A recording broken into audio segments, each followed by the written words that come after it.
dengan nikmat dan hidayahnya ia kembali mengumpulkan kita semua di kelas pada pagi hari ini dalam keadaan sehat walafiat. Amin. Gimana nih, masih pada semangat gak? Semangat.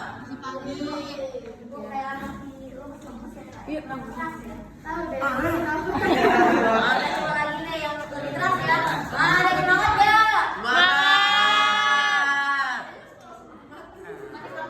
Kenceng ya.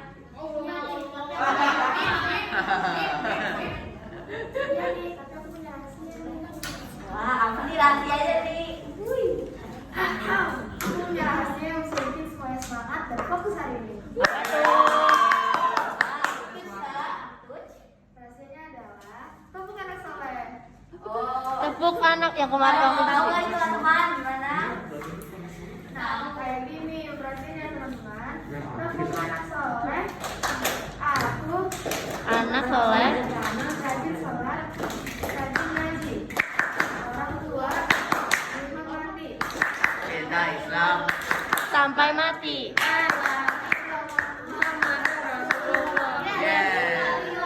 Yes.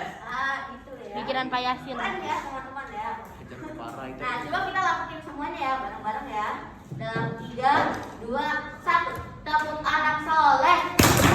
Aku anak soleh, rajin sholat, rajin ngaji, Orang tua dihormati la ilaha Islam.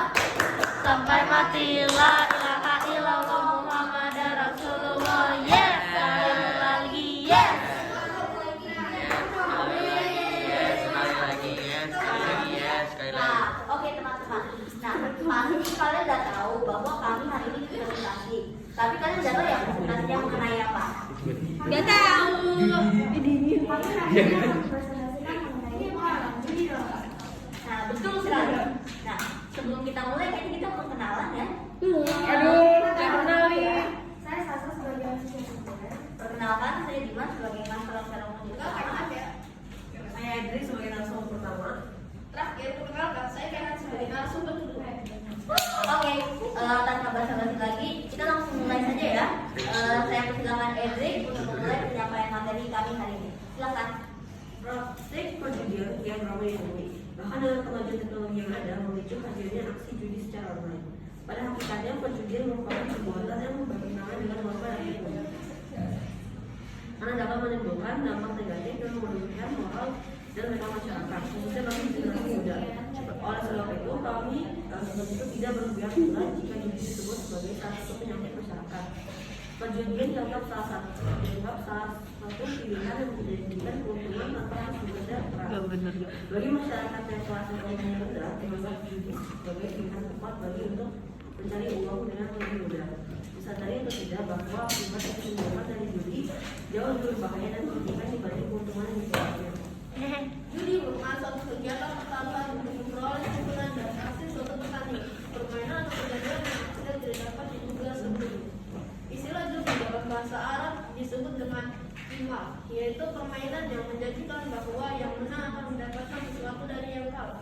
Pengertian tersebut merujuk pada kamus Munjid yang disusun oleh penulis Maluk Al-Yasui dan Berat Hotel Al-Yasui. Sedangkan dalam Al-Quran, Allah menggunakan istilah al-maisir yang disebutkan sebanyak 3 kali, yaitu dalam Al-Quran, yaitu pada surah Al-Baqarah ayat 219. Dalam surah Al-Maidah ayat 90-91. Lafaz al-maisir memiliki arti mudah, tidak dengan lafaz masiru yang berarti susah. Menurut Syekh Mutawalli Sya'rawi dalam tafsir Sya'rawi, hal tersebut dikarenakan apabila seseorang berjudi, dia berharap untuk menang. Apabila mengetahui yang kalah, maka tidak akan melakukannya. Al-Maisir merupakan salah satu bentuk perjudian yang dilakukan oleh orang Arab dengan menggunakan anak panah. Jumhur ulama dari mazhab Hanafi, Maliki, dan Syafi'i dan Hambali berpendapat bahwa unsur penting dari al-maisir adalah taruhan. Karenanya hal tersebut merupakan ilat atau sebab bagi haramnya al-maisir menurut jumhur ulama. Judi telah lama dikenal sepanjang sejarah. Sejak zaman dahulu, fenomena perjudian merupakan gejala sosial. Yang berbeda hanyalah pandangan hidup dan ragam permainan praktik perjudian dapat merugikan diri sendiri dan orang lain. Firman Allah Ta'ala surah Al-Baqarah ayat 219. Bismillahirrahmanirrahim. Yas'alunaka 'anil khamri wal maisir qul fihima ismun kabirun wa manafi'u lin-nasi wa ismuhuma akbaru min naf'ihima wa yas'alunaka madza yunfiquna qul lil afwa kadzalika yubayyinu lakumul ayati la'allakum tatafakkarun. Artinya, mereka menanyakan kepadamu tentang khamar dan judi. Katakanlah pada keduanya terdapat dosa besar dan bermanfaat bagi manusia, tapi dosanya lebih besar daripada manfaatnya. Dan mereka menanyakan kepadamu tentang apa yang harus mereka infakkan. Katakanlah, kelebihan dari apa yang dia perlukan. Demikianlah Allah menerangkan ayat-ayatnya kepadamu agar kamu mengerti. Mengutip penjelasan dari tafsir Kementerian Agama RI bahwa bahaya yang ditimbulkan dari perjudian tidak kurang dari bahaya minum khamr. Juga disebutkan pada surah An-Nisa ayat 43. Janganlah engkau mendekati salat ketika kamu dalam keadaan mabuk. Dan di surah Al-Maidah ayat 90-91 bahwa sungguhnya minuman keras minuman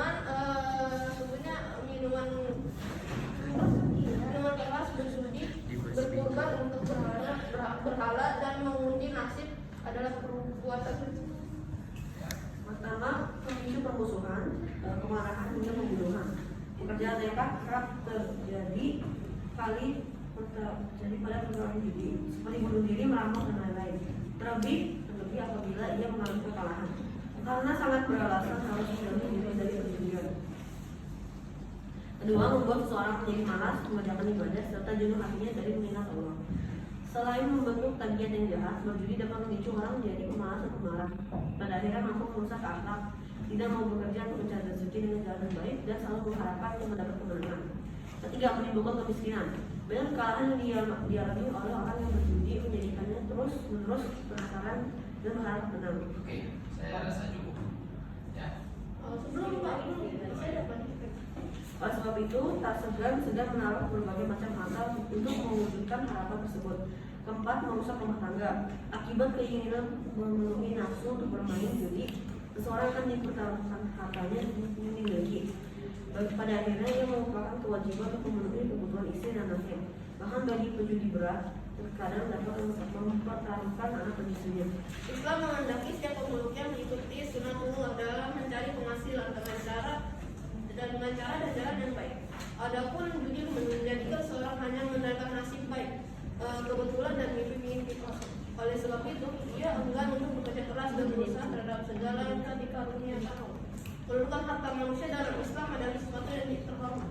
Dilarang mengambil semena-mena kecuali dengan cara yang telah disyariatkan atau dalam bentuk pemberian dengan sukarela. Adapun mengambil harta orang lain dengan cara judi, ia termasuk memakan harta orang lain dengan cara yang batin.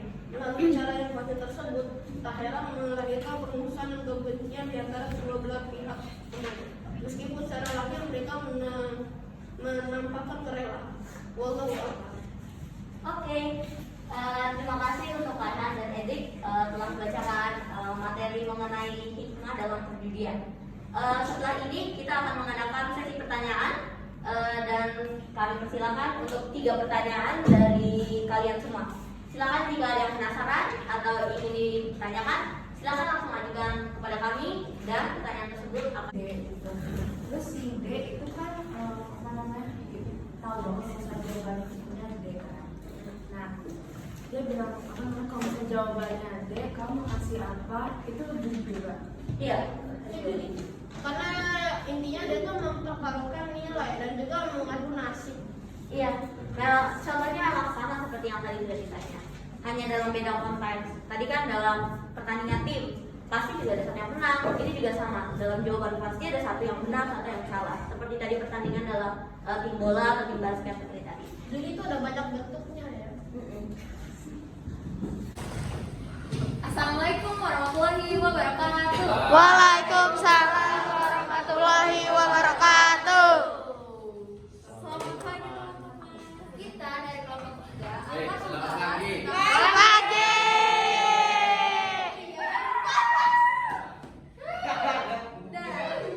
Kita dari kelompok 3 akan membahas tentang pertengkaran, dampaknya dan cara menghindarinya. Kita mulai dari apa itu pertengkaran. Pertengkaran merupakan sebuah sikap yang bermanfaat atau tidak ada yang mau mengalah akan yang diinginkannya. Pertengkaran terjadi diawali dengan sebuah percekcokan lalu perdebatan hingga akhirnya pertengkaran muncul. Pertengkaran dalam Islam sangat dibenci oleh Allah Subhanahu wa Ta'ala. Allah telah memerintahkan bahwa pertengkaran atau perkelahian paling lama dalam 3 hari. Lebih dari itu kita akan berdosa. Maka dari itu sebaiknya kita dapat mengontrol egois pada diri kita agar dapat disepakati dengan cara pertengkaran. Atau dampak dari sebuah pertengkaran. Dampak dari sebuah pertengkaran adalah dapat menimbulkan korban jiwa, lingkungan hidup yang ribut, masalah menjadi perang, terjadi perselisihan dan saling menyusahkan.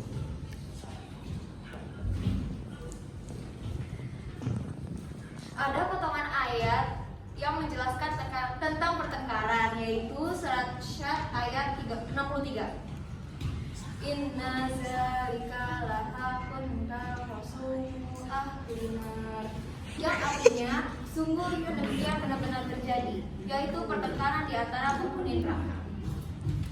Oke, selanjutnya, apakah teman-teman tahu cara menghindari pertengkaran? Tidak.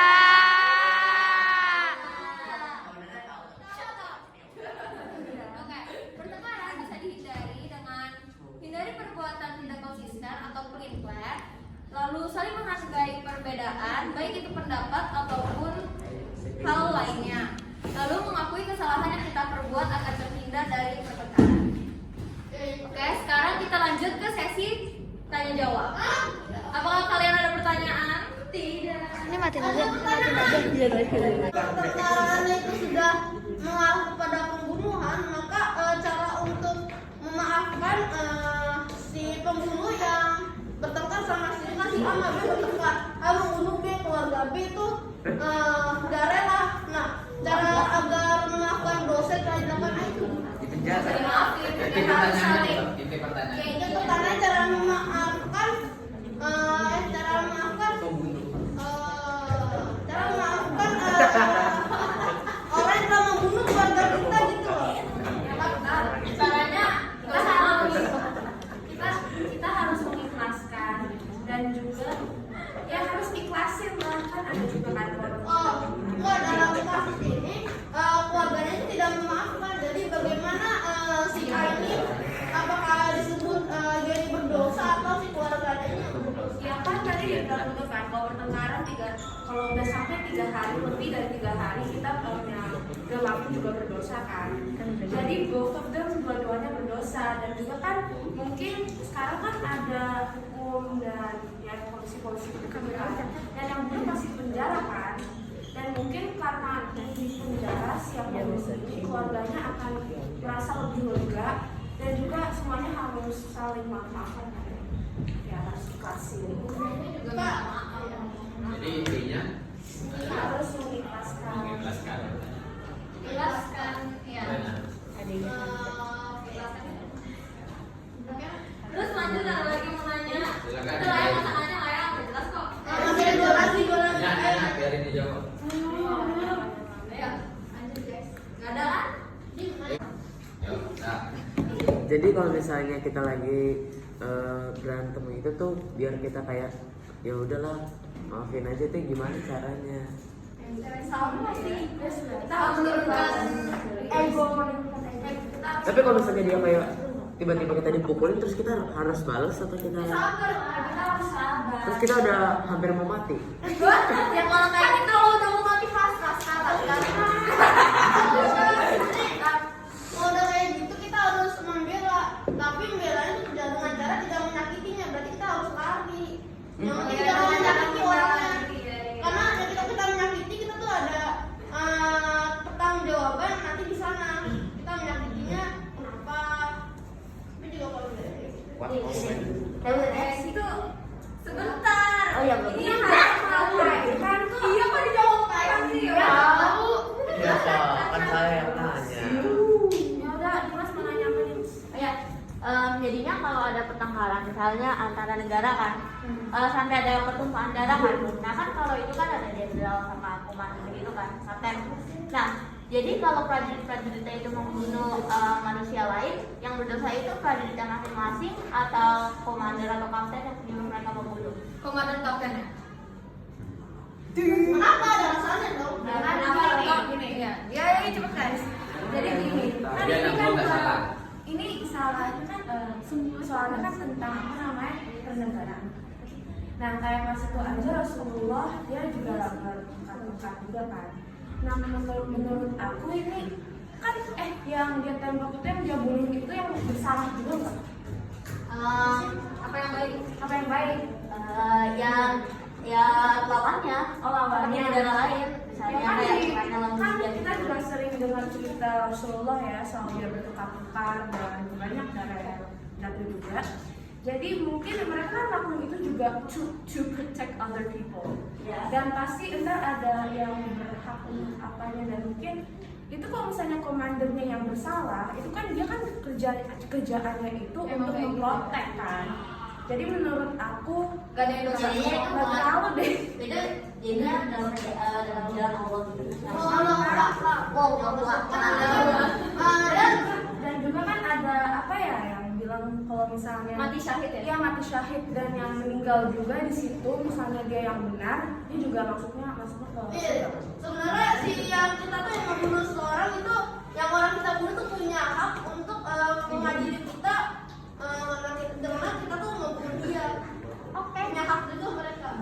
ya, iya kan ya ampun iya deh ya bisa ya. Jadi kesimpulannya jawabannya Kesimpulannya gini nih gimana ya harus jelasin dari awal kan apa namanya ini enggak kesimpulannya karena dia dosa. Kesimpulannya nggak ada yang dosa. Kesimpulannya tidak ada yang dosa. Iya kurang lebih Kalau misalnya dia kan niatnya- berantem karena membela negaranya Kalau misalnya niatnya buat protek itu nggak apa-apa. tapi kalau misalnya negaranya nih misalnya negara A yang salah ya berarti negara A yang salah dia yang berdosa tuh sayangnya gitu deh. Ya, udah nanti saya perjelas. Ya, Ada lagi? Oke, Mungkin? udah ada lagi? Gak ada kan? Gak ada dong. Udah Oke, macam-macam bentuk dari pertengkaran. Apa? Bentuk-bentuk dari pertengkaran. kayaknya tadi kita nggak jelas Sekarang tadi kayaknya kita nggak jelasin. Enggak, benar kan Pak? Ada bentuk-bentuknya kan? Nah iya tapi kamu tadi dengar Pertengkaran antar individu, antar kelompok, antar masyarakat. antar masyarakat ya gitu. Ya ya udah. Udah ya. Udah, dari jam berapa? Sekian dari kelompok 3.